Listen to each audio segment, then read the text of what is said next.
यो हो बहसको साथमा कामना सेवा विकास बैंक, प्रगतिको आधार कामना सेवासँगको कारोबार। नेपाल टेलिकमको 4G नै पर्फेक्ट छ। नेपाल टेलिकम, राष्ट्रको सञ्चार। Garima Bikas bank, access to all. Vinayak Siddha College, committed for quality education. गर्वैदेखि बलियो भूगर्भ सिमेन्ट। AITM को perfection, admissions open. AITM Kumaltar.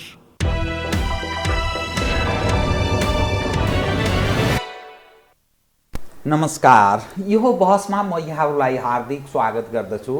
Jivram Bhandari. आज यहाँहरू सामुन्ने उपस्थित हुनुहुन्छ डाक्टर पोषराज पाण्डे।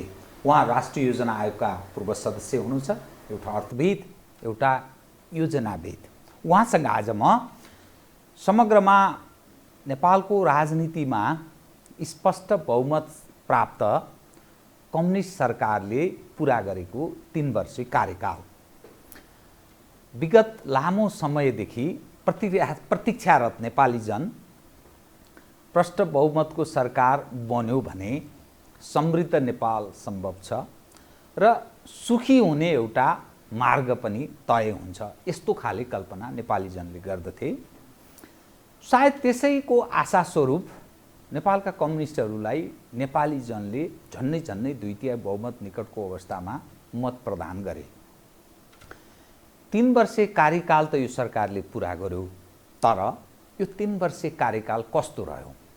त्यसमा पनि कम्युनिस्टको सरकार, जुन देशमा गरिबी छ, बेरोजगारी छ, अभाव र पछौटेपनको शिकार छन् नेपाली जन, त्यस्तो देशमा कम्युनिस्टहरू आकर्षक हुन सक्छन् भन्ने नेपाल एउटा उदाहरणको रूपमा देखा पर्दछ।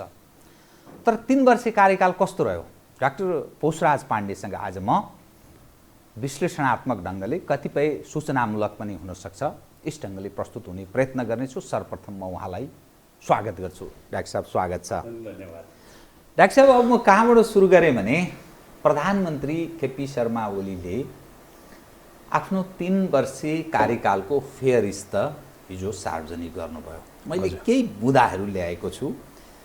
त्यसमध्येमा सबभन्दा हामी गरिबी, अभाव, पछौटेपन, भोकमरी, काहीँ न काहीँ अभाव छ हामीलाई, भोकमरी नरहेको उहाँले त्यो दाबी गर्नुभएको छ। प्रधानमन्त्रीले 185 अर्ब बराबरको वैदेशिक सहायताको प्रतिबद्धता जनाएको, त्यसमा उपलब्धिको रूपमा उहाँले प्रस्तुत गर्नुभएको छ।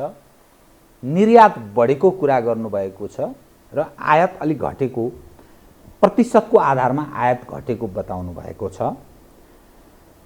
भूकम्पपछि पुनर्निर्माणको काम तेज गतिमा रफ्तारमा बढेको यो दाबी गर्नुभएको छ। समृद्धिको आधार वर्षको रूपमा उहाँले मूल्याङ्कन गर्नुभएको छ। प्रतिदिन 5 किलोमिटरभन्दा बढी सडक कालोपत्रे भएको, त्यो पनि दाबी गर्नुभएको छ। निजी लगानीका त्यो सम्भावना क्षेत्रहरू, धेरै निजी क्षेत्रमा धेरै लगानी बढेको, अनि भवन प्रबलीकरण गरिएको, सुरक्षा संयन्त्र लगायत कतिपय भवनहरू निर्माण भएको, यो तुइन विस्थापनदेखि पुल, सडक, पुलेसा, एउटा विभिन्न अवसरहरू सृजना भएको एक धेरै दाबी उहाँले गर्नुभएको छ। यहाँ शिक्षाका कारणले पनि त्यो योग्यतम व्यक्ति, अनुभवले पनि खारिएको हुनुहुन्छ, नेपाली समाज र अन्तर्राष्ट्रिय परिस्थितिलाई पनि त्यो बुझ्ने सामर्थ्य पनि राख्नुहुन्छ। अनि योजना आयोगमा रहेर तपाईँले त्यो राजपाटको भित्री गुथी कुरो पनि त्यो पहिल्याउनु भएको छ। प्रधानमन्त्रीको यो दाबीलाई तपाईँ कसरी हेर्नुहुन्छ? मेरो प्रारम्भ यहीँबाट, अनि त्यसपछि अरू समग्र विषय उठान गर्दै केही राजनीतिक मुद्दालाई पनि म जोड्ने प्रयत्न गर्नेछु। कृपया डाक्टर साहब। सबभन्दा पहिला त म सम्माननीय प्रधानमन्त्रीज्यूलाई म बधाई चाहिँ म भन्न चाहन्छु। उहाँले 3 वर्ष, मतलब आज प्रधानमन्त्री, यो सरकार उहाँले 3 वर्ष चलाउनु भयो।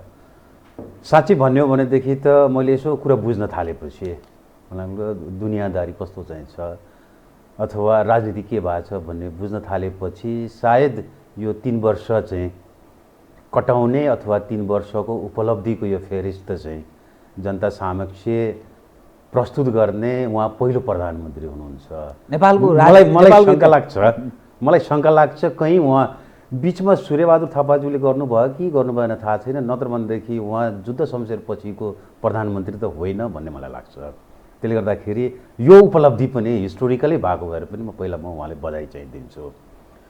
अब यही 3 वर्षमा उहाँले के गरे के गरिन भन्ने कुराको एउटा मेरो एक्सपेक्टेसन अथवा यो उचित के हुन्थ्यो भन्दाखेरि उहाँहरू आएको त जुन उहाँहरूको घोषणा पत्र चाहिँ थियो एमाले र अनि माओवादीको, मतलब द्याट वाज जोइन्ट मतलब मेनिफेस्टो, त्यसमा के चाहिँ हामी जनता समक्ष प्रतिबद्धता हामी गरेका चाहिँ थियो, हाम्रो प्रण के थियो, त्यो अनुसार हामीले के गर्यौँ भनेर त्यसरी राखिएको भए त्यो बेस्ट चाहिँ हुन्थ्यो। अब त्यही पनि एउटा पोजिटिभ नोटबाट चाहिँ अब उहाँले गरेको क्लेम गरेको कुराहरू अथवा उपलब्धिहरूलाई एउटा पोजिटिभ नोटबाट म कसरी चाहिँ लिन्छु भन्दाखेरि सबभन्दा पहिला त एउटा उपलब्धि उहाँहरूको 3 वर्ष कालको उपलब्धि भन्नुपर्दाखेरि के डाक्टर साहब, एउटा त संविधानमा को जुन चाहिँ इम्प्लिमेन्टेसन हुने, अब त्यसमा संविधानको इम्प्लिमेन्टेसनमा पर्टिकुलरली सङ्घीयताका कुराहरू र अनि ह्युमन यतातिर फन्डामेन्टल राइट्सका कुराहरू त्यसलाई इम्प्लिमेन्ट गर्नको लागि जुन कानुनहरू बनाउनु पर्ने चाहिँ थियो, एउटा कुरा चाहिँ त्यो कानुनहरू चाहिँ उहाँले चाहिने मिनिमम लेभलमा त्यो कानुन तयार भएको छ, त्यो एउटा उपलब्धि चाहिँ हो। अनि दोस्रो चाहिँ मैले देखेको उपलब्धि के भनेर भन्दा संघीयता र मौलिक हकको सवाललाई त्यो कार्यान्वयनको लागि कानुन आयो, त्यो एउटा उपलब्धि हो।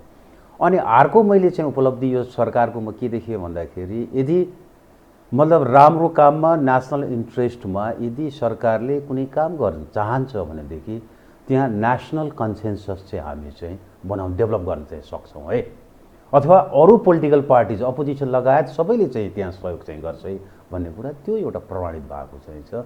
अहिले नक्साकै नेपालको नक्सा कालापानी लिपुलेक लिम्पियाधुराको नक्सा त्यहाँ नेसनल कन्सेन्सस हामी डेभलप गर्न चाहिँ सक्छौँ है, राष्ट्रिय सहमति त्यो एउटा उपलब्धि चाहिँ हो। अनि अर्को चाहिँ मैले देखेको कस्तो भन्दाखेरि यदि सरकारले काम गर्न चाहन्छ भनेदेखि काम गर्न सक्छ एन्ड स्टेट क्यान एक्ट प्रम्प्टली भन्ने कुरा चाहिँ अब त्यो पनि मैले चाहिँ देखेँ। त्यसमा पनि पब्लिकको सपोर्ट चाहिँ पुरै हुन्छ भन्नेमा जुन एसिडको भिक्टिमको लागि चाहिँ जुन ऐनहरू अथवा अध्यादेशबाट पनि आयो नि त्यसमा पुरै पब्लिकको सपोर्ट भयो भन्दाखेरि यदि सरकार चाहिँ काम गर्न चाहन्छ भनेदेखि र if state wants to act promptly हो भनेदेखि पुरै जनताको सहयोग हुन्छ है भन्ने कुरा त्यो प्रमाणित भएको चाहिँ छ क्या।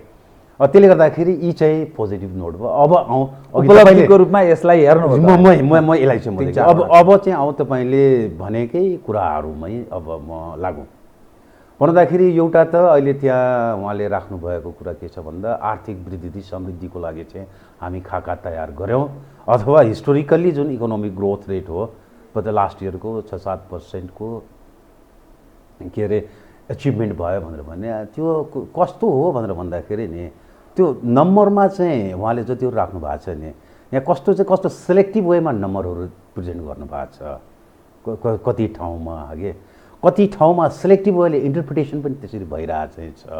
अनि कति ठाउँमा त त्यो व्हाइट लाई भन्छ नि श्वेत झुट अब त्यो पनि देखिन्छ त्यहाँ है। त्यसले गर्दाखेरि यी सबै पर्सपेक्टिभबाट अब कहीँ त मिथ्याङ्कै पनि हो कि प्रेजेन्ट भएको त्यस्तो देखिन्छ। त्यसले गर्दाखेरि पहिला म ग्रोथको कुरामा आर्थिक वृद्धिको कुरामा ल्याउँ।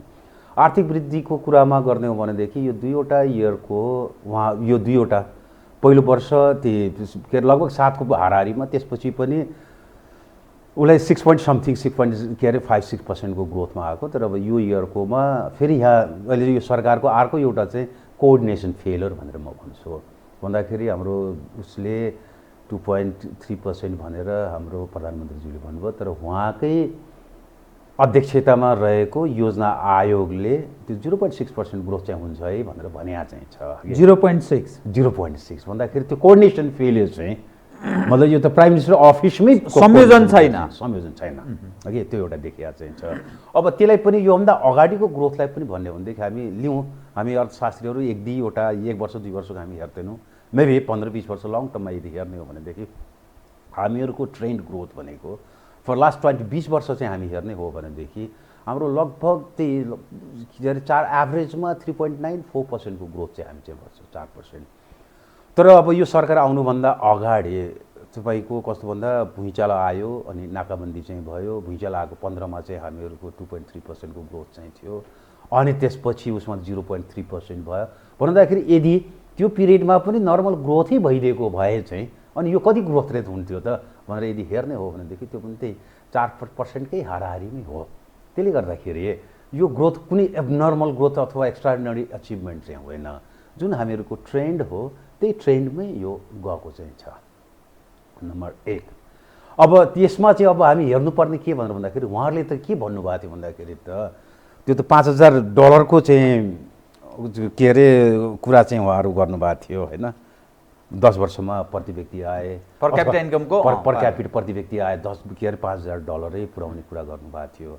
अनि त्यसपछि इकोनोमिक ग्रोथ रेट पनि हामी डबल डिजिटमा नि भन्दा त्यो भनेको 10% भन्दा माथिको कुरा गर्छौँ।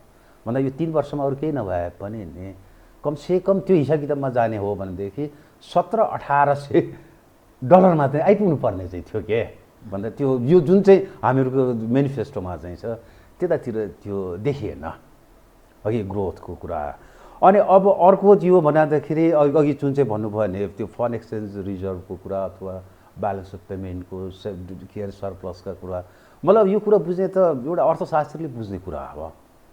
भन्दा ठिकै छ अब ब्यालेन्स अहिले 194 अरबको चाहिँ 124 अरब कि त्यस्तै कतिको चाहिँ हाम्रो ब्यालेन्स अफ पेमेन्टमा आछ कि के अरे सरप्लस भएको छ।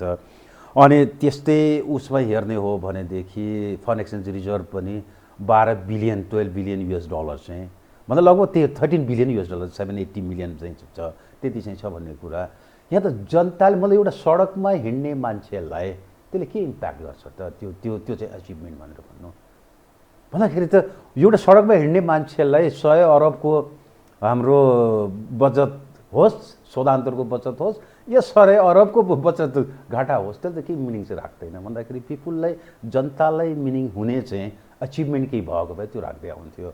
अब त्यसमा त्यो पनि कसरी चाहिँ भइदियो भने त्यो अचिभमेन्ट पनि कसरी भइदियो भन्दाखेरि हामीहरूको अब नेपालीहरू अब यहाँ इम्प्लोइमेन्टको हामी अपर्च्युनिटी दिन सकेका चाहिँ छैनौँ। सबै युवाहरू विदेश गएका छन् उनीहरूले पठाएको पैसा हो त्यो त रेमिटेन्स हो।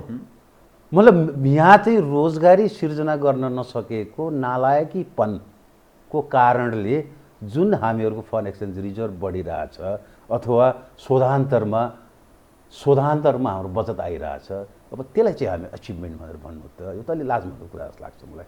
यदि हामीहरूको निर्यातमा त्यो चाहिँ आएर नि निर्यात बढेर त्यसरी चाहिँ भइदिएको भए त्यो अचिभमेन्ट हुन्थ्यो तर त्यो चाहिँ भएन। त्यसले गर्दाखेरि त्यसलाई म अचिभमेन्ट मान्दैन। अनि अर्को कुरा त्यही त निर्यातको कुरा पनि हाम्रो प्रधानमन्त्रीज्यूले राख्नु भएको छ। निर्यात अहिले घट्यो आयात घट्यो अनि निर्यात बढ्यो आयात घट्यो निर्यात बढ्यो अनि त्यसपछि अहिले हामीहरूको बजेट घाटा पनि घट्यो भन्ने चाहिँ यो के हो यो कुरा के भनेर भन्दाखेरि आयात घट्दाखेरि कस्तो भन्दाखेरि हामीहरूले यहाँ आयातलाई प्रतिस्थापन गर्ने उद्योगहरू स्थापना गरेर आयातलाई त्यो प्रतिस्थापन गर्न सकेको भए त्यो राम्रो कुरा हो। तर अब अहिले चाहिँ आयात कसरी मतलब अलि डिटेलमा हामी हेर्ने हो भनेदेखि अहिले साँच्चै आयात घट्यो भनेको कि अथवा हामीहरूको त्यो खर्च गर्ने क्षमता होइन जो आयात घटेको कसरी घट्यो आयात कसरी घट्यो त भनेर त्यसमा म आउँ भने अब एउटा मेजर हामीहरूको आयात गर्ने वस्तु के थियो भनेर भन्दा तपाईको पेट्रोलियम प्रोडक्ट। अब पेट्रोलियम प्रोडक्ट अब दुई कारणले चाहिँ त्यसको आयात चाहिँ घट्यो। एउटा त के भयो भन्दाखेरि इन्टरनेसनल मार्केटमै त्यसको प्राइस चाहिँ कम भयो। अघि अहिले त हिस्टोरिकल लोमा चाहिँ प्राइस चाहिँ छ त्यसले गर्दाखेरि इम्पोर्ट बिलै हाम्रो कम भयो नि त एउटा फ्याक्टर त्यसले चाहिँ घट्यो आयात है। अनि त्यसपछि अर्को के भयो भनेर भन्दाखेरि पेट्रोलियम प्रोडक्टकै डिमान्डले अब हामी यहाँ लकडाउन गऱ्यौँ अघि अब मान्छे घर यहाँ बसे भन्दाखेरि इकोनोमिक के अरे मुभमेन्ट केही पनि भएन भन्दाखेरि पेट्रोलियम प्रोडक्टको डिमान्ड पनि हाम्रो कम भयो। त्यो कारणले एउटा मेजर कन्ट्रिब्युटिङ फ्याक्टर लकडाउन भयो अनि त्यसपछि अर्को इन्टरनेसनल प्राइस पनि घट्यो। त्यसले गर्दाखेरि आयात घट्यो अघि यो एउटा कारण त्यो। अनि अर्को कारण चाहिँ के भइदियो भनेर भन्दाखेरि तपाईँको जुन यतातिर इन्डस्ट्रीहरू चाहिँ अब लकडाउनको कारणले इन्डस्ट्रियल आउटपुट कति नै अहिले तपाईँ राष्ट्र ब्याङ्ककै हेर्नुहोस् अथवा उद्योग वाणिज्य मन्त्रालयकै कुरा चाहिँ गरौँ लकडाउनको पिरियडमा त 10% पनि उद्योगहरू चलेको चाहिँ थिएन। मतलब त्यो मौकामा जुन र मेटेरियल चाहिँ इम्पोर्ट गर्नुपर्ने चाहिँ थियो नि त्यो र मेटेरियल पनि इम्पोर्ट चाहिँ घट्यो। त्यसले गर्दाखेरि आयात घट्यो। कुनै राम्रो काम गरेर अथवा हामीलाई इम्पोर्टलाई सब्स्टिच्युट गरेर हामी घट्या होइन। जस्तो उहाँहरूले नि इलेक्सन मेनिफेस्टोमा 2 वर्षभित्रमा हामी खाद्यान्नमा भनौँ अथवा माछा फलफुल अनि के भन्छ अन्डा यी सबै हामी सेल्फ सफिसियन्ट हुन्छौँ भनेर गर्ने भनेर उहाँले भन्नुभयो। त्यो मात्रै भइदिएको भए पनि राम्रो, त्यो भएर घट्या भए पनि राम्रै हुन्थ्यो। त अहिले त 6 महिनामा के अरे 25 अरबको चामल चाहिँ आयात गर्नुपर्ने स्थिति चाहिँ छ। मतलब त्यो कमिटमेन्ट 2 वर्षमा त्यो गर्छु भनेको कुरा के भयो? परनिर्भरता झन् बढ्दैछ, झन् बढ्दै गयो। अनि अर्को चाहिँ तपाईँको एक्सपोर्ट जुन बढ्यो भनेको कुरा नम्बरमा त्यो एक्सपोर्ट बढेको हो। तर हामी भित्रमा यदि हामी हेर्ने हो भनेदेखि कस्तो चाहिँ प्रडक्ट चाहिँ बढेको छ। लास्ट इयरको पनि केमा चाहिँ बढ्यो? अहिले पोहोर साल चाहिँ तपाईँको पाम आयलको एक्सपोर्ट चाहिँ बढेको चाहिँ थियो अघि, त्यसैले बढाएको हो अघि। मतलब अहिले यो वर्षमा अहिले पाम ओइलमा इन्डिया त्यो जाने चाहिँ इन्डिया हो। त्यो पाम ओइल हामी उत्पादन गर्दैनौँ। हामी के गर्छौँ भनेर भन्दा त्यो एक्सपोर्ट बढेको भनेको कुरा हामी पाम ओइल चाहिँ के अरे साउथ ईस्ट एसियन कन्ट्रीबाट मतलब अनरिफाइन्ड चाहिँ पाम ओइल हामी आयात गर्छौँ। अनि त्यसको भन्सार दर हाम्रो नेपालमा कति 5% 10% त्यस कति छ, भारतमा चाहिँ 70-80% चाहिँ छ। भन्दा त्यो डिफ्रेन्सले नेपाल र भारतको भन्सारको दरबन्दीको डिफ्रेन्स त्यसलाई म्यानिपुलेट गर्न, त्यसलाई एक्सप्लोइट गर्नलाई अब यहाँ फेरि यस्तो हुन्छ, सरकारलाई पनि अलिकति राजस्व आउँदो रहेछ अनि सरकार पनि चुप।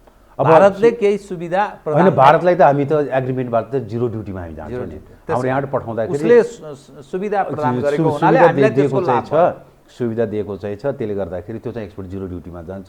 जबकि त्यही कुरा अरू कन्ट्रीबाट ल्याउने हो भनेदेखि त्यो 50-60% नै भन्छ। त्यसको लाभ नेपाललाई रहेछ। अनि त्यसको लाभ नेपाललाई चाहिँ त्यसैले म्यानिपुलेट गरेर गएको के अरे एक्सपोर्ट चाहिँ भएको। तर पोहोर सालले फेरि इन्डियाले चाहिँ त सुरुमा थाहा हुने, तर त्यहाँ पनि त प्रेसर हुन्छ नि त्यो डोमेस्टिक इन्डस्ट्रीको। अनि पाम आयलको त्यो पोहोर साल के अरे बन्द गरिदियो अघि, अहिले निलमै छ पाम आयल।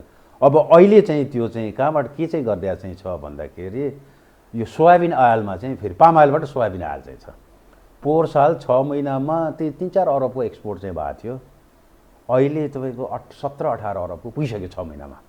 भन्दा त्यसरी चाहिँ हामीहरूको एक्सपोर्ट भएको छ। भन्दा हामीहरूको यहाँ नि धेरै भ्यालु एड हुने प्रडक्टको एक्सपोर्ट बढ्ने अथवा हामीहरूको यहाँ डोमेस्टिक र मेटेरियल युज गरेर अनि एक्सपोर्ट बढेको भए त्यसलाई चाहिँ म उपलब्धि मान्थेँ। मतलब एउटा इन्डियामा र नेपालको बिचमा भएको भन्सार दरबन्दीको फरकको कारणले जुन एक्सपोर्ट भइरहेछ अनि त्यो बढेको एक्सपोर्टलाई लिएर मेरो अचिभमेन्ट भयो भन्ने त त्यो त सुहाउने कुरो भएन।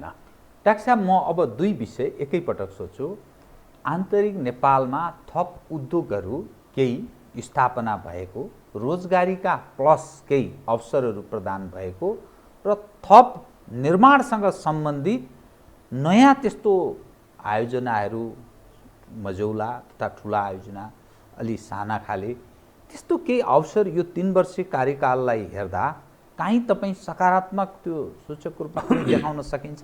होइन, अहिले यो 3 वर्षको कार्यकालमा हेर्दै भन्ने हुँदाखेरि अगाडिदेखि नै यो जुन भुइँचालो आयो नि, भुइँचालोले जुन रिकन्स्ट्रक्सन गर्नु चाहिँ पर्यो नि, भन्दा त्यहाँ बिलियन्स अफ डलर नि हामी त्यसमा इन्भेस्ट गर्ने भयो भन्दाखेरि त्योसँग के अरे यो कन्स्ट्रक्सन नि निर्माणसँग सम्बन्धित उद्योगहरू चाहिँ यहाँ अलिक फर्स्ट आएको चाहिँ छ।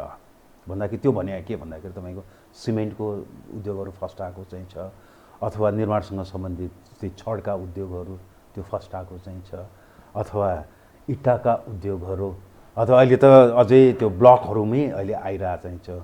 त्यो क्षेत्रमा चाहिँ म त्यो एरियामा चाहिँ उद्योगहरू नै अलिकति अगाडि राम्रै गरेको चाहिँ म देख्छु। तर अब यो कन्स्ट्रक्सनको फेज नै रिकन्स्ट्रक्सनको फेज सकिएपछि त्यो उद्योगहरूको हालत के चाहिँ हुन्छ थाहा छैन।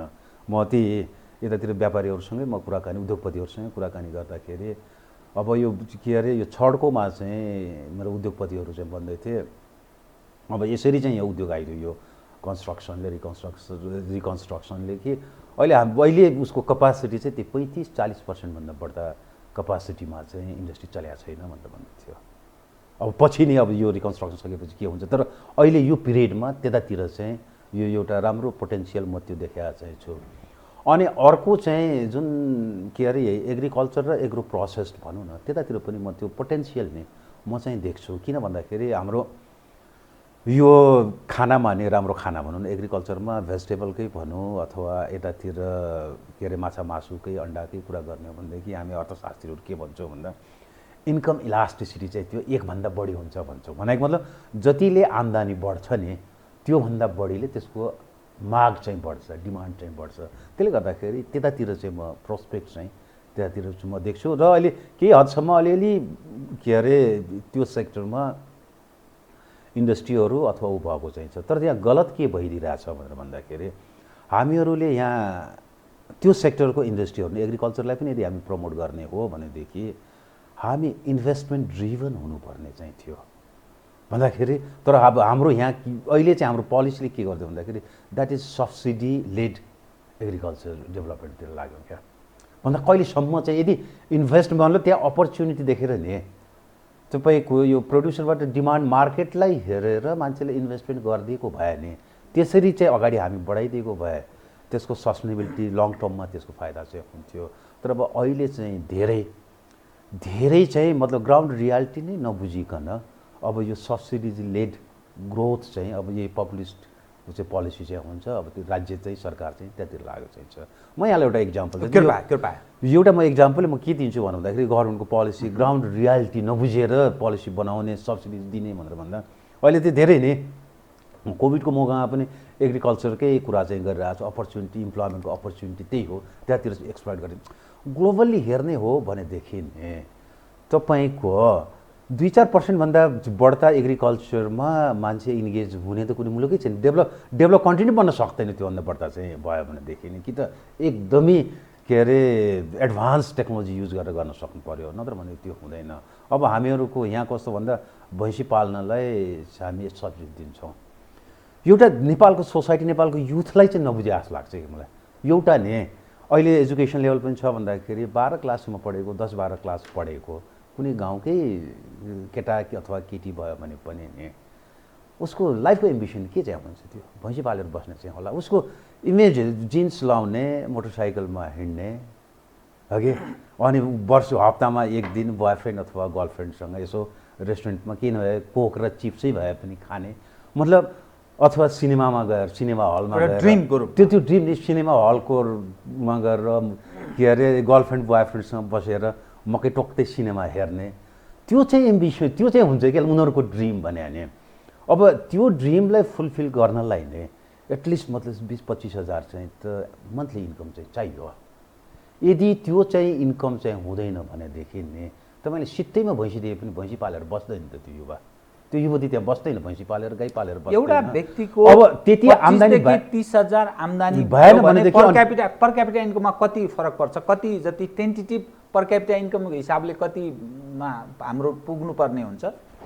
25-30मा पुग्नलाई 3,000 डिपेन्डेन्सी पक्नुहोस् है। त्यो हिसाब गर्दाखेरि मेरो विचारमा त्यही 2500 नै 2500 म डाक्टर साहबसँग अलिक फरक ढङ्गले एउटा विषय उठान गर्छु। कृपया यो अलिकति आम दर्शकलाई पनि सूचनामूलक पनि भने मैले भन्नु त्यति नेपालमा त्यति पैसा चाहिँ आम्दानी हुँदैन भनेदेखि त्यो युवा अथवा युवती त्यो युवा चाहिँ यो मुलुक छोडेर बाहिर काम गर्न जान्छ के उसले यहाँ अवसर भयो अथवा यो कुनै उसको रूपमा ग्रहण गर्दैन, यो नेतृत्वलाई स्वीकार्दैन अर्थात् दुत्कार छ उसले।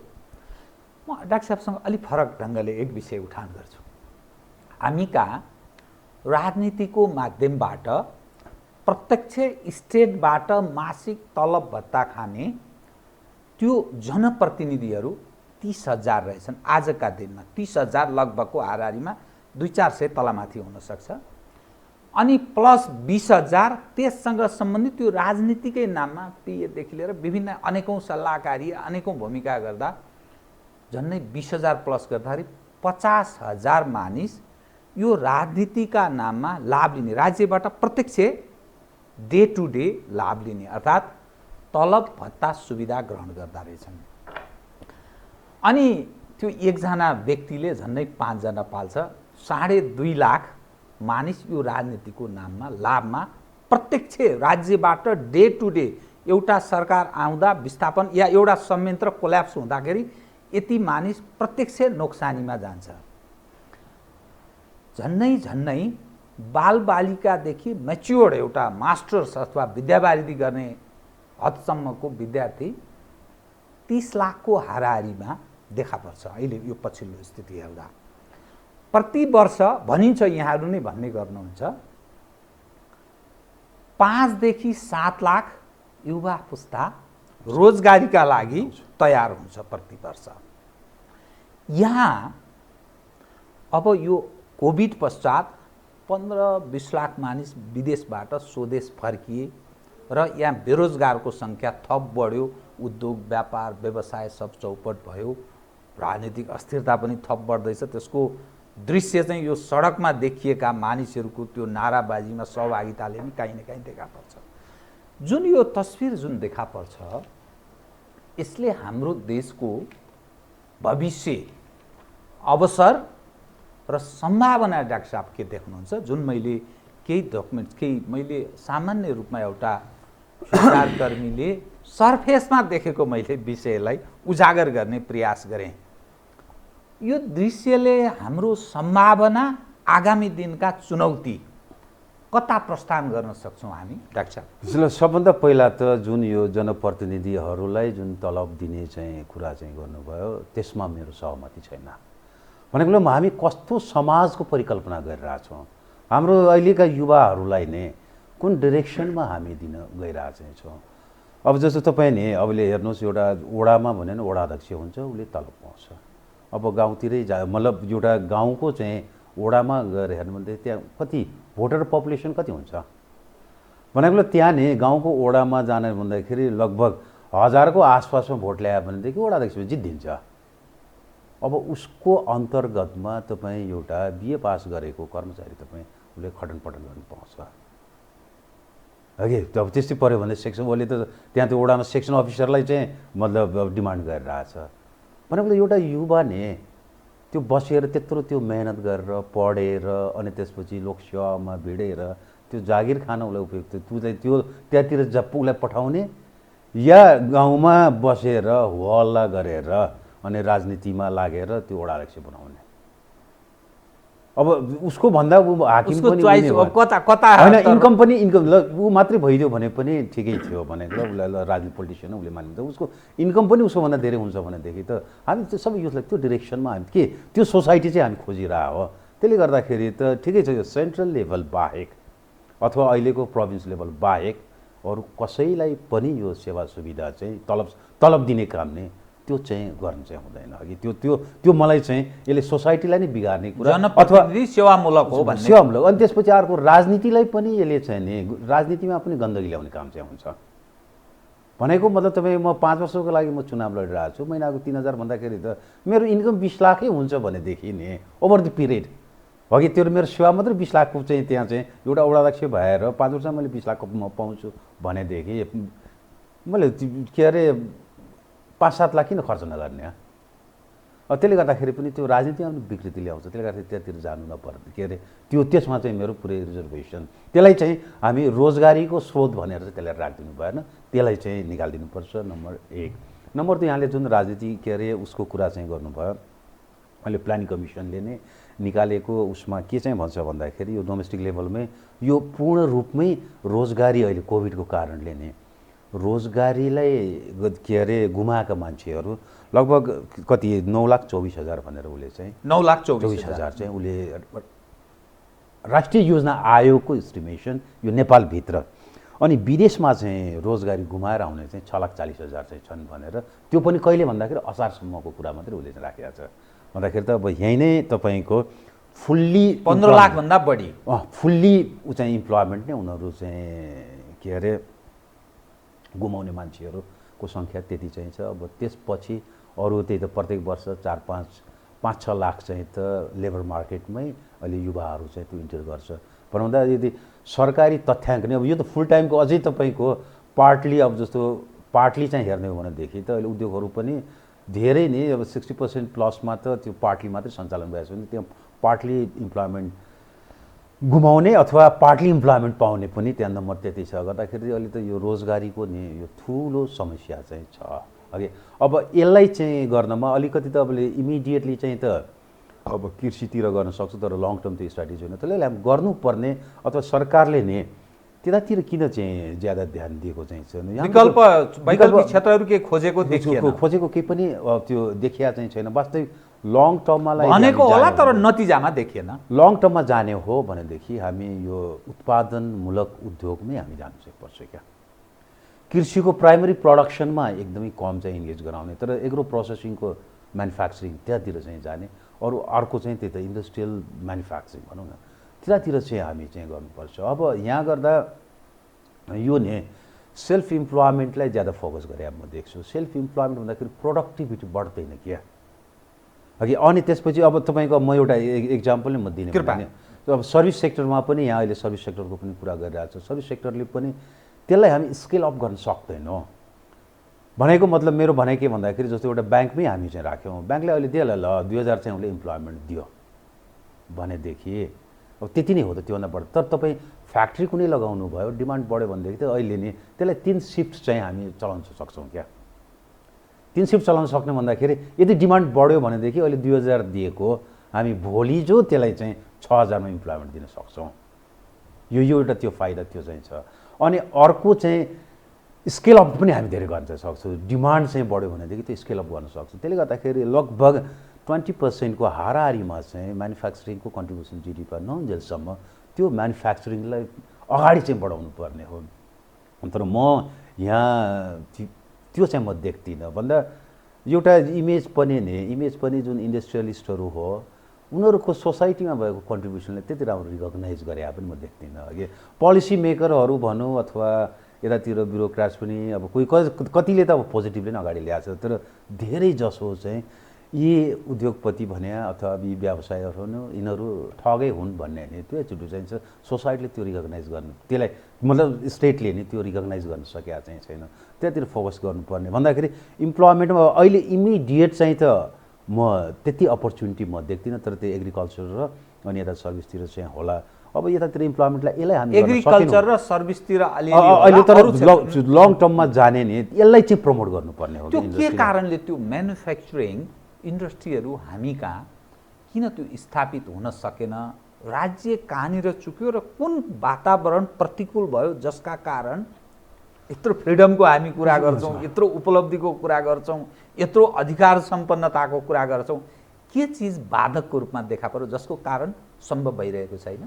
होइन, अब म त तपाईँको त्यही त अलिकति पोलिसी फेलर, जति पोलिसी आछ त्यो पोलिसी फेलर राम्रोसँग इम्प्लिमेन्ट गर्न सकेका चाहिँ छैन। अब कतिमा त म त पोलिसी प्यारालाइसिस भनेर म भन्छु। भन्दाखेरि कति वर्षदेखि त्यो चाहिने पोलिसी नै हामी लिन सकिरहेको छैन। अब तपाईँ हेर्ने डकुमेन्टहरू नै हेर्ने हो भनेदेखि नि जस्तो प्राइभेट सेक्टरको रिप्रेजेन्टेटिभ अर्गनाइजेसन्सहरू एफएनसिसिआई, सिएनआई अथवा च्याम्बर उनीहरू चाहिँ छ, उनीहरूले नेपालमा यो ऐनहरूले हामीलाई बाधा पुऱ्यायो। त्यसले गर्दाखेरि यो कुनै ऐन चाहिँ खारेज गरिदियो अथवा उनीहरूलाई चाहिँ एमेन्ड गरिदियो भनेको लगभग 5 वर्ष भयो होला, त्यो त्यत्तिकै छ, सुनिँदैन। पोलिसी प्यारालाइसिस त्यतातिर चाहिँ छ। अनि त्यसपछि अब अर्को नसुन्नुको पछाडिको के कारण हुनसक्छ? त्यसबाट पोलिटिकल नेतृत्व पङ्क्तिलाई के घाटा हुन्छ या कुनै लाभका लागि उनीहरू त्यो बाधकको रूपमा रहिरहेको के कारण हुनसक्छ? होइन, उनीहरू त ठ्याक्कै अहिले नि पोलिटिसियनलाई त त्यो भोट चाहिँ कहाँबाट आउँछ भन्ने मात्रै नि, भोट ब्याङ्कलाई उनीहरू क्याटर गर्न चाहिँ उनीहरू तयार चाहिँ छ। अघि पुरै ब्रोडर नेसनल इन्ट्रेस्टमा काम गर्ने काम चाहिँ छैन। यो एउटा फ्याक्टर त्यो भयो।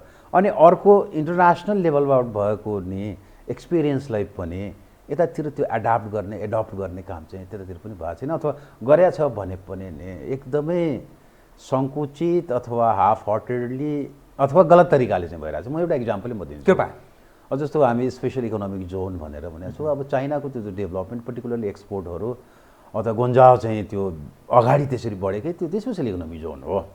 अब त्यो पनि हाम्रो बनाएको नि त्यो एउटा त सोचै हेर्नुहोस् भने सोच भने 25 बिघामा भैरवामा के अरे स्पेसल इकोनोमिक जोन भनेर 25 बिघामा यहाँ त स्क्वायर किलोमिटरको कुरा गर्नुपर्छ यदि त्यो गर्ने हो भनेदेखि। त्यो एउटा साइज त्यो पनि भयो।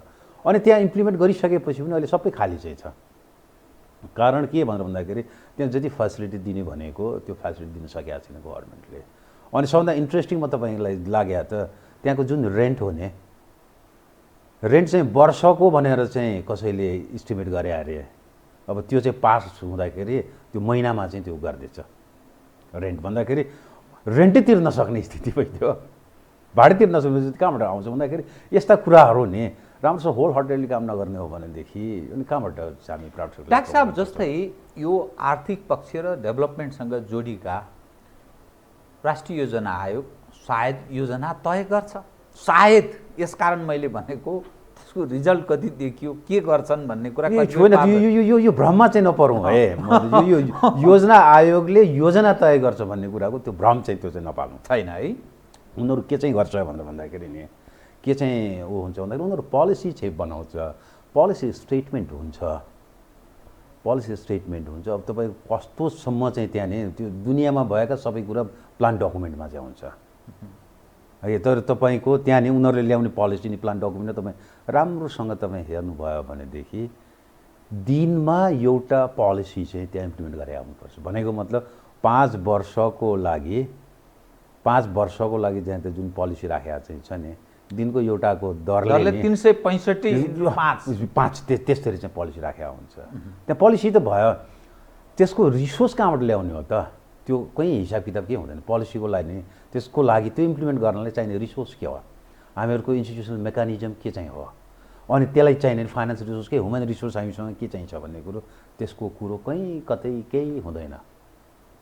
त राष्ट्रिय योजना आयोगको बारेमा जो मानिसले सोच्दछन् त्यसको अपूर्ण पक्ष रहेछ, अरू पक्ष त्यसलाई सबैले होइन। अब एउटा पहिला दिने अधिकारको सवाल पहिला चाहिँ अधिकार भनेर चाहिँ इम्प्लिमेन्ट गर्दाखेरि अब अहिले चाहिँ त्यो डायलुट चाहिँ भयो भन्दाखेरि साँच्चै भन्ने हो भनेदेखि अहिले त्यो अर्थ मन्त्रालयको एउटा महाशाखा जस्तो भएको चाहिँ छ। इन इफेक्ट कुरा चाहिँ गर्ने हो भनेदेखि मतलब अहिले अब त्यहाँ के अरे उपाध्यक्ष राज्य मन्त्री सरह हुनुहुन्छ, अरू सदस्य मान्य सदस्यज्यूहरू हुनुहुन्छ। अब त्यो चाहिँ अब त्यो चाहिँ छ। तर इन इफेक्ट हेर्ने हो भनेदेखि तपाईँको अर्थ मन्त्रालयको महाशाखा भन्दा पहिला कस्तो थियो भन्दाखेरि कुनै पनि त्यहाँ बजेट नि साधारण खर्च चाहिँ उसले अर्थ मन्त्रालयले नै गर्ने हो बजेट बनाउँदाखेरि। तर जुन चाहिँ क्यापिटल एक्सपेन्डिचर अथवा विकासका खर्चहरू हो त्यो सबै बजेटै बनाउने चाहिँ अर्थ मन्त्रालय के अरे राष्ट्रिय योजना आयोगले हो। त्यस मौकामा योजना अन्तर्गत भएको छ कि छैन भन्ने कुरा अनि त्योसँग के अरे अलाइन गरेर अनि त्यो प्रोग्रामहरू डिभिजन मिनिस्ट्रीबाट ल्याएर त्यसरी चाहिँ अनि प्लानिङ कमिसनमा बजेटलाई पास गरेपछि अनि मात्रै त्यो क्याबिनेटमा चाहिँ अनि पास हुने चाहिँ पहिले चलन त्यो थियो अघि। अब अहिले त म त छक्क परेँ। अब म नाम लियो मेरो एकदमै मित्र दिपेन्द्र छेत्री उपाध्यक्ष हुँदाखेरि त्यो जुन चाहिँ विकासको खर्चहरू हुने त्यो प्लानिङ कमिसनमा हुनुपर्ने त्यो मिटिङै नगरिकन प्लानिङ कमिसनमा कोल्याप्स गराइदिनु होइन। त्यो कुनै प्लानिङ कमिसनलाई वास्तै नगरिकन त्यस बेलामा बजेट आएको चाहिँ छ क्या। अनि त्यसपछि अब अहिले त अलिकति जल्दबल्द अर्थमन्त्री भयो भनेदेखि त त्यो प्लानिङ कमिसनलाई त कसले चाहिँ महत्त्व मतलब त्यो त्यसको खुम्चिँदै गयो, प्लानिङ कमिसन खुम्चिँदै गयो बारेमा होइन भन्दाखेरि अब त्यहाँ सिस्टम कस्तो चाहिँ छ भन्दाखेरि नि तपाईँको एभ्री 4 मन्थमा प्रत्येक 4 महिनामा अनि त्यहाँ मिटिङ प्रधानमन्त्रीकै अध्यक्षतामा मिटिङ हुने अनि प्रत्येक मन्त्रालयको नि त्यो त क्रिटिकल असेसमेन्ट चाहिँ हुन्छ, इभ्यालुएसन हुन्छ। यो प्रोजेक्ट काम भयो, यो भएन, यो किन भएन, अथवा केही प्रब्लम केही छ भनेदेखि त्यहाँ अब प्रधानमन्त्रीको अध्यक्षतामा अब त्यसलाई समाधान गर्ने त्यस्तो कुरा चाहिँ हुन्छ अघि। तर अब अचाल खै अब पहिला त्यस्तो हुन्थ्यो, अब अचाल चाहिँ त म बाहिरबाट हेर्दाखेरि त त्यही महाशाखा अर्थ मन्त्रालयको महाशाखा जस्तो चाहिँ योजना आयोग नामको मात्र अथवा भूमिका सुन्ने। अनि डाक्टर साहब अर्थ मन्त्रालय छ, कतिपय सवाल पर नियमन गर्नुपर्ने नेपाल राष्ट्र ब्याङ्क छ। ब्याङ्कहरूले प्रदान गर्ने उद्योगी व्यापारीहरूलाई अनुकूल अवस्था सिर्जना गर्ने यो पक्ष पनि छ, किनभने डेभलपमेन्टसँग जोडिएका मानिसहरूको रोजगारीका लागि अथवा थप म्यानुफ्याक्चरिङ कम्पनीहरू इस्टाब्लिस गर्नका लागि यी चिजहरू ब्याङ्कहरूको एउटा अनुकूल अवस्थाको पनि बडा ठुलो अर्थ महत्त्व हुने नै भयो। अनि उद्योग मन्त्रालय छ, उद्योग विभागहरू छन्, मन्त्रालयका राज्यका विभिन्न अङ्ग प्रत्यङ्गहरू छ। राज्यको काम चाहिँ के यो जो एज अ सरकार र राज्यले गर्नुपर्ने निर्वाह गर्नुपर्ने भूमिका र नागरिक उपरको दायित्व यो के समस्या हो त? यो के सिस्टममै हामी समस्यामा प्रवेश गऱ्यौँ कि सिस्टम भनेको राजनीतिक प्रणालीको म कुरा गरिरहेको छु या अयोग्यको पनि चरम अयोग्य नेतृत्व पङ्क्ति मात्रै यो राजनीतिमा हाम्रो नेपाली समाजमा हावी भएको छ, यसकारण यस्तो स्थिति छ कि संसारका देशहरू एकपछि अर्को तरक्की गर्दैछन्, हामी ठुल्ठुला राजनीतिका फुँदा जोड्छौँ। ओहो, संसारमा काहीँ नभएको मानौँ यहाँ त यति ठुलो सम्भावना क्षेत्र छ, यति ठुलो परिवर्तन गर्छौँ, हामी साराका सारा फुँदा जोड्छौँ। तर जीवनस्तर यो छ, 60-70 लाख विदेशमा रोजगारीका लागि बाध्य छन्, गुजाराका लागि। के को दोष हो यो? अनि सबभन्दा पहिला त अब म त त्यही त अब राजनीतिबाटै सुरु गर्नुपर्ने हुन्छ। अघि राजनीति नै डाक्टर साहब कृपया फ्र्याङ्कली भनिदिनुपर्छ, राजनीति सुसूचित हुनुपर्छ आम नागरिक। राजनीतिबाटै म दोष नै भन्दाखेरि राजनीतिमा अघि यहाँले भन्नुभयो अब कति त राम्रै पढे लेखेका अथवा राम्रै चिन्तन मनन गर्ने पनि हुनुहुन्छ। अब कति त यो चिया पसलको गफले नि क्यारी भएर त्यो अनुसार नीति निर्माण चाहिँ भइरहेको। म धेरै चाहिँ त्यो चिया पसलको गफ कुनै डेप्थ एनालाइसिस चाहिँ छैन हगे, अनि त्यसपछि त्यो एक्सपर्टको भ्युज लिने काम चाहिँ त्यो भएको चाहिँ छैन। भन्दा अहिले नेपालमा त सबभन्दा सुप्रिम चाहिँ के ब्रिड, डिफ्रेन्ट ब्रिडकै मान्छे जस्तो उनी भन्दा यो पोलिटिसियन थियो, त्यसभन्दा तल मात्रै हुन् त यो एक्सपर्टहरू भन्ने त। मतलब मैले मेरा हरुवा के अरे उहरू चाहिँ हुन्, हरुवा चरुवा अलि हुने मैले उ गरे भनेर। अथवा अहिले कति चाहिँ त्यो इन्टेलेक्चुअल्सहरू पनि नि त्यो पोलिटिसियनले जो पोलिटिसियनले त्यो के अरे चिया पसलको गफलाई ठुलो कुरा भनेर प्रेजेन्ट गरिरहेछ, त्यसैमा रफु भर्ने काम चाहिँ हाम्रो इन्टेलेक्चुअलहरूले पनि गरिरहेछ। इन्टेलेक्चुअल त्यो स्लेब हुन कसरी तयार हुन्छ? के कस्तो मस्तिष्क बोकेको इन्टेलेक्चुअल हो त्यो? ए होइन, इन्टेलेक्चुअल सोकल इन्टेलेक्चुअल भन्नु भनेको कस्तो भन्दाखेरि आफूसँग कपाबिलिटी उसँग नै अब तपाईँको इन्टेलेक्चुअल पनि अब कसलाई भन्ने भने अब राजनीति कोटाको आधारमा युनिभर्सिटीका प्रोफेसर चाहिँ छानिन्छन्। ल काङ्ग्रेसको यतिवटा प्रोफेसर रे, कम्युनिस्टको यतिवटा प्रोफेसर रे, मधेसवाला दलको प्रोफेसर, युनिभर्सिटी अब तिनीहरूले अब के गर्ने त? कम्पिटेन्सी छैन, मान्छेको एम्बिसन चाहिँ छ कि हाई एम्बिसन छ, माथि पुग्नु चाहिँ छ, अनि त्यो प्रोफेसरै बन्ने हो भनेदेखि त पोलिटिसियनको चाकरी गऱ्यो भने चाँडै प्रोफेसर भइन्छ। अब त्यो कारणले पनि नि त्यो रफु भर्नमा चाहिँ त्यो त क्रिटिकल एसेसमेन्ट नेसनल इन्ट्रेस्टमा छ कि छैन, अथवा उनीहरूलाई गाइड गर्ने नि यो इन्टेलेक्चुअल्स भने त चाणक्य हो क्या? निश्चय है, चाणक्यले जसरी राजालाई राजकाजमा उसले गाइड गर्थ्यो त्यो चाहिँ हुनुपर्ने हाम्रो इन्टेलेक्चुअल। मतलब धेरै चाहिँ त्यो स्लेब भए, नम्बर एउटा पोलिटिसियन भए, अनि त्यसपछि अर्को हामीहरूको इन्टेलेक्चुअलबाट पनि त्यो जुन चाहिँ उनीहरूको दायित्व हुने त्यो चाहिँ पुरा हुन सकेको चाहिँ म देख्दिनँ। अनि अर्को चाहिँ हाम्रो यो सिस्टमभित्र चाहिँ अर्को समस्या के भन्दाखेरि म यो कोअर्डिनेसन फेलियर चाहिँ म चाहिँ देख्छु। अघि म सुरुमा पनि म भने प्रधानमन्त्रीकै कार्यालयबाटै पनि त्यो कोअर्डिनेसन चाहिँ छैन। भन्दा एउटाले के गर्न खोजेको अर्काले रोकिदिया हुन्छ भनेको। मतलब अघि तपाईँ उद्योग मन्त्रालयकै कुरा गर्नुभयो। अब पहिलाकोमा उद्योग मन्त्रालयले ल्याउने ऐन के चाहिँ हुन्छ भन्दाखेरि इन्डस्ट्रियल इन्टरप्राइज एक्ट भनेर औद्योगिक इन्डस्ट्रियल इन्टरप्राइज एक्ट भनौँ, म ठ्याक्कै नेपालीमा बिर्सेँ। अब त्यसमा उद्योगहरूलाई यो सुविधा दिने, यो छुट दिने, करमा यो छुट दिने, यो सुविधा दिने भनेर त्यो ऐनले चाहिँ भन्छ। अब यतातिर अर्थ मन्त्रालयको आयकरले त्यो जम्मै खारेज गरिदिन्छ। मुलुकको आम्दानी खतम हुन्छ, त्यसकारण जसरी पनि बढाउनु पर्छ, यो सकिँदैन है। यता आयकरले चाहिँ देला अथवा एनुअल बजेटले चाहिँ त्यो खारेज गरिदिन्छ भने अब यसरी त मुलुक चल्दैन नि त। भन्दाखेरि त्यो कोअर्डिनेसन त्यो त सबैको नि, मतलब गभर्मेन्ट एज ए होल यो काम चाहिँ फङ्सन त्यसरी गर्नु पऱ्यो कि एउटा इन्डिभिजुअलमा। अब जस्तै इन्डस्ट्रीकै तपाईँ कुरा गतिशील नेतृत्वको यहाँले कुरा गर्नुभयो, त्यो खाले त्यो अब जस्तो अर्थ मन्त्रालय भनेर भन्ने हो भने पनि नि त्यो त कर मन्त्रालयमा भएको छ भने मतलब त्यो त नेसनल पर्सपेक्टिभ डेभलपमेन्ट कसरी लिएर जाने सबै रिसोर्स उसँग हुन्छ, त्यसले त्यो सोच हुनुपर्नेमा त्यो कर मन्त्रालय कसरी पैसा मात्रै होइन त्यो। अनि त्यसपछि अर्को पनि उसको पनि नि करवाला के अरे अर्थमन्त्रीको पनि अब अचिभमेन्ट उहाँहरूले पनि भन्नुहुन्छ भनेर भन्दा एकातिर हामीहरू चाहिँ कस्तो हामीहरूको सोच भने कन्ट्राडिक्टरी सोच भनेर भने एकातिर हामी इलेक्सन म्यानिफेस्टोमा हामीहरूको डिपेन्डेन्सी हामी चाहिँ कम गर्छौँ अथवा स्वाधीन अर्थतन्त्र बनाउँछौँ, चुनावी घोषणापत्रमा त्यो भाषण पनि त्यही गर्छन्। तर आजको त्यो के अरे हाम्रो प्रधानमन्त्रीको अचिभमेन्टमा भन्नुहोस् त 100 कति अरब चाहिँ मैले विदेशी ऋण चाहिँ त्यो चाहिँ के अरे प्रतिबद्धता चाहिँ म पाएँ, 185 अरब मैले प्रतिबद्धता पाएँ, ल्याएर आएँ भनेर भने त्यो डिपेन्डेन्सी होइन। सम्भावना छ जो प्रतिबद्धता भनेको छ, यो वैदेशिक लगानीको सम्भावना र अवसर त्यो वातावरण पनि भनिन्छ नि त, यहाँ त्यसका लागि अनुकूल वातावरण छ। जुन खालको स्थिर सरकार भन्थे, स्थिर सरकार पनि भयो, तर स्थिर अस्थिरतामा परिणत भयो। अनि राजनीतिक अस्थिरता र स्थिरताको कुरा गरिन्छ, त्यो छ यहाँ। म यसरी चाहिँ म लिउँ भन्दाखेरि यो 185 अरबको नि यदि वैदेशिक लगानी चाहिँ आएको भए म यो ठुलो अचिभमेन्ट चाहिँ म मान्थेँ। पर भन्दाखेरि त्यो म किन अचिभमेन्ट भन्दाखेरि प्राइभेट सेक्टरले यहाँको मतलब पोटेन्सियल नि देखेर उसले फ्युचरमा म यहाँ प्रफिट बनाउन सक्छु, त्यो रिटर्न चाहिँ मेरो हाई छ भने त्यो पोटेन्सियल देखेर आउने प्राइभेट सेक्टर हुन्छ।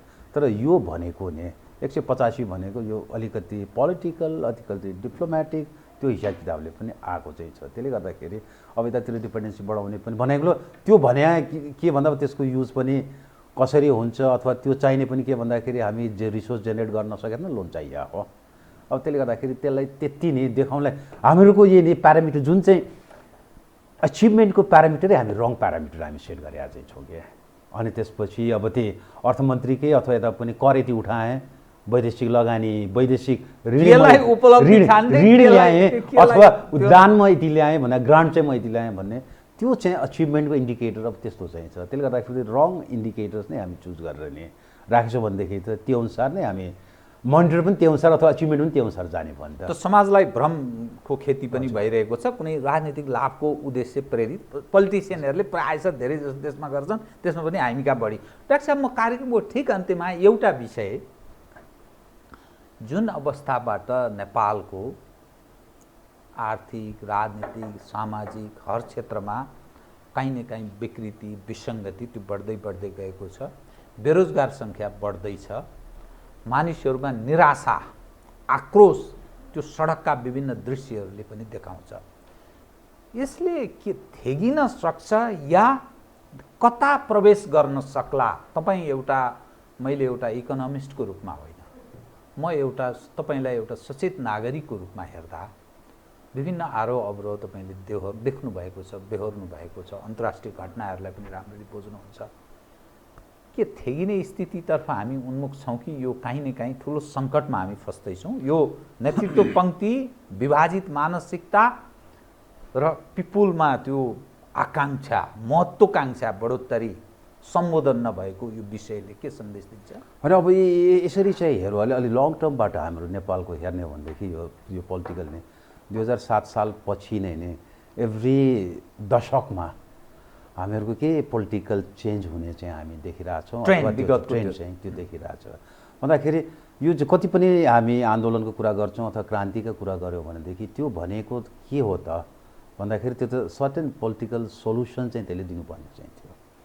त्यो पोलिटिकल सोल्युसन कसरी ल्याउने भन्दाखेरि त डिफ्रेन्ट पोलिटिकल इलिट उनीहरूले कम्प्रोमाइज गर्ने हो, अनि त्यसपछि त्यो कम्प्रोमाइज गरेर अनि त्यो सोल्युसन चाहिँ आउने हो।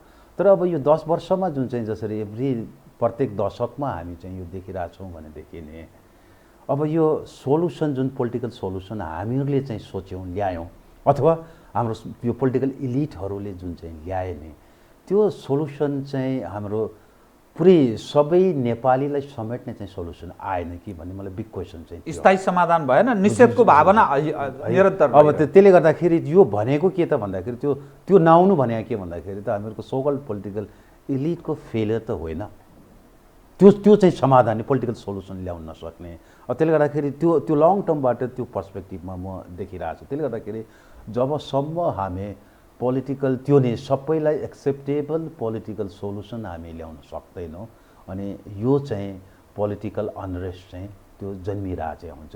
एकैछिन सप्रेस चाहिँ होला, मतलब 5-7 वर्ष सप्रेस हुन्छ, 7-8 वर्ष सप्रेस हुन्छ, त्यही 9-10 वर्ष भएपछि फेरि बाहिर निक्लन थाल्यो। बललाई जति दबायो त्यति निक्लन राजनीति त्यस्तै। अब यो पिरियडमा अब युथहरू ने जुन युथहरू हो नि अब उनीहरू इम्प्यासेन्ट चाहिँ छ कि उनीहरू त्यो अपर्च्युनिटी पायो भनेदेखि अब विदेशमै जाने हो, कोही चाहिँ पढ्न गएका उतातिर सेटल होला न फर्कने गरेर आउलान्, कति अब यहाँ अपर्च्युनिटी भएन अब विदेशमै जाने अनि त्यही नै काम गर्ने चाहिँ गर्छन्। अब तपाईँको यो हेर्ने हो भने पनि नि यहाँ मतलब यो भोटिङ बाई फिट भनेर भन्छ क्या, यो त्यो अहिले यो बुझ्नुपर्ने हाम्रो पोलिटिसियनले अहिले जति चाहिँ के अरे त्यो छाप लगाएर भोट दिएका छन् त्यही हाराहारीमा खुट्टाले पनि भोट दिएका चाहिँ छन् है।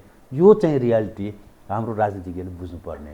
अब त्यो चाहिँ अनि त्यसपछि तपाईँको अरू पनि नि विदेशमै जाने भनेर भन्दाखेरि वर्किङ ग्रुपहरूमा माइग्रेन्ट वर्करहरू पनि त्यो रिन्युअल अहिले हेर्दाखेरि ओभर द पिरियड नि त्यो रिन्युअलको नम्बर चाहिँ लगभग अहिले फ्रेस र रिन्युअल बराबरकै हाराहारीमा चाहिँ हुने स्थितिमा चाहिँ छ। त्यसले गर्दाखेरि यहाँको पोलिटिकल सिचुएसन त्यो सम्मलाई उनीहरू चाहिँ के अरे सेटिस्फाई छैनन्, खुट्टाले भोट हालेर उनीहरू बाहिरतिर गइरहेछन्। अब त्यतातिर पनि जाने अपर्च्युनिटी चाहिँ भएन भनेदेखि त यो त रिभोल्ट भएको उपाय अर्को विद्रोह चाहिँ छ भन्दाखेरि यदि हामी यसलाई चाहिँ सोल्युसन पर्टिकुलरली युथहरूको जुन चाहिँ उनीहरूको ड्रिम एस्पिरेसन चाहिँ छ त्यसलाई एड्रेस गर्न हामी सकेनौँ भनेदेखि अब हामी के अरे यो टाइम बममा चाहिँ हामी बसिरहेछौँ, कुनै बेला पनि यो विस्फोट चाहिँ हुन चाहिँ सक्छ। हस् डाक्टर साहब, धन्यवाद। हस् त, धन्यवाद। आदरणीय दर्शकवृन्द, उहाँ हुन्थ्यो डाक्टर पोषराज पाण्डे, राष्ट्रिय योजना आयोगका पूर्व सदस्य। समग्र देशको राष्ट्रिय अवस्था र यसले सिर्जना गर्न सक्ने सङ्कट र राजनीतिक नेतृत्व यावत विषयमा कुरा गर्ने प्रयत्न गऱ्यौँ। म सहित मेरो सम्पूर्ण युनिटलाई कार्यक्रमबाट बिदा दिनुहोस्, तर यो हो टेलिभिजन, हेर्दै रहनुहोला। नमस्कार।